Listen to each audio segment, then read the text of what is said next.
Bonjour à tous, on se retrouve pour le quintet de mercredi, direction l'hippodrome de Cannes-sur-Mer pour le prix 1 de mai. Quintet qui va se disputer en Réunion 1 course 4, au départ 13h55, 15 partants, parcours de tenue, tous au même poteau. On connaît les forces et les faiblesses de chaque concurrent au départ de cette épreuve. J'ai pas mal de choses à vous dire. Donc je vais essayer d'être rapide pour ensuite lancer la sélection. Comme d'habitude, on laisse un like, on partage la vidéo, on donne de la force à la chaîne YouTube, on s'abonne absolument, je m'explique, dimanche, on va se retrouver pour toute la réunion de Vincennes, donc ça veut dire en fin de matinée jusqu'à la dernière. Dès que j'ai l'horaire exact, je vous annoncerai sur les vidéos à quelle heure je débuterai le live. Pour les personnes qui veulent participer au live et chatter dans le forum, faut être absolument abonné à la chaîne YouTube.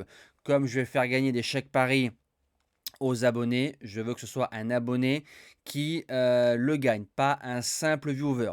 Par contre, faut pas être abonné, ça veut dire que les petits malins qui vont arriver le dimanche matin, ils vont s'abonner, ça ne marchera pas. Faut être abonné lors d'un laps de temps. Moi, je le connais, je vais pas vous le dire. Donc, ceux qui veulent jouer le jeu et s'abonner à la chaîne, il n'y a pas de souci. Vous pourrez participer au chat et échanger entre tous. Pour les autres, ben, vous serez que de simples viewers sans pouvoir échanger entre les autres. Donc abonnez-vous pour participer au live.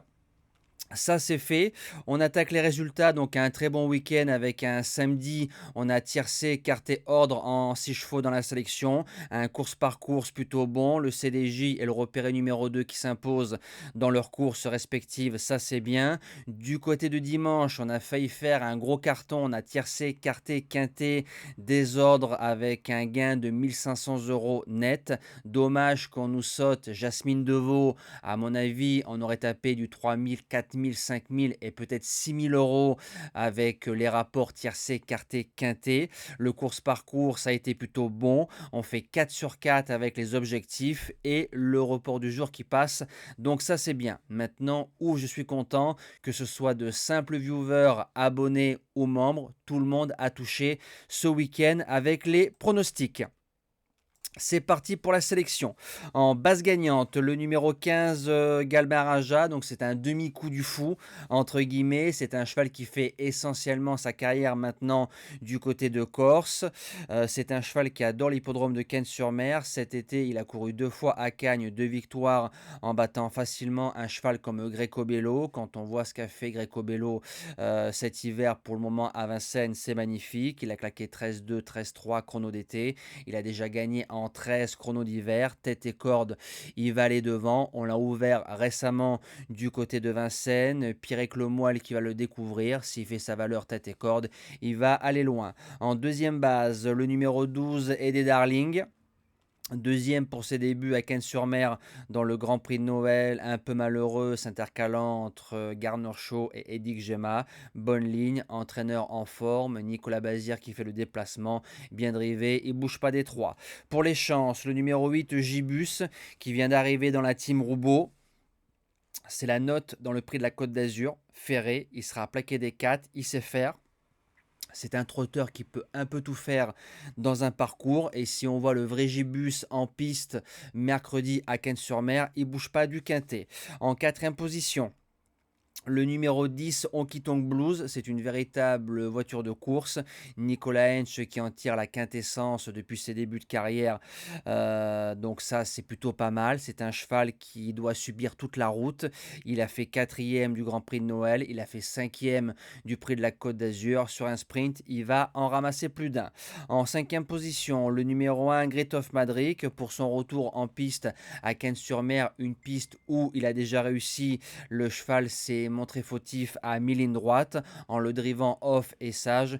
Il peut faire l'arrivée.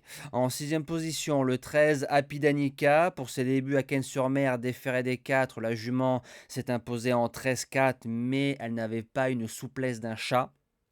Du coup, il a plaque des 4 pour lui donner un maximum de confort. Maintenant, attention les allures, mais au papier, elle se garde largement en 8 chevaux. En septième position, le 14 Héberton, il tire ses dernières cartouches en France. Déféré des 4 cette fois-ci, malheureux dans le prix de Varennes remporté par Happy Danica à Cannes-sur-Mer, et dans le Grand Prix de Noël, on l'a couru course école. Et un Junior Gelpa à 20 contre 1, bien engagé dans un quintet à Cannes-sur-Mer, c'est dangereux. Et je termine avec le numéro 9, Félix Dubourg. La team Bruno Marie fait le meeting de Cannes-sur-Mer depuis quelques années avec pas mal de réussite. Ces deux courses de Cannes-sur-Mer sont plutôt bonnes. Il a cet avantage d'être véloce, donc on va le démarrer et le loger côté corde. Wagon qui sera sûrement gagnant dans ce quintet-là. Et comme il est vaillant dans une ligne droite, il viendra prendre la meilleure allocation possible dans la phase finale. Voilà. Nous, on se dit à demain pour le quintet de Vincennes. Ce sera le prix André Meunier. On retrouvera encore les trotteurs avec grand plaisir. Passez une belle semaine. Prenez soin de vous et à demain.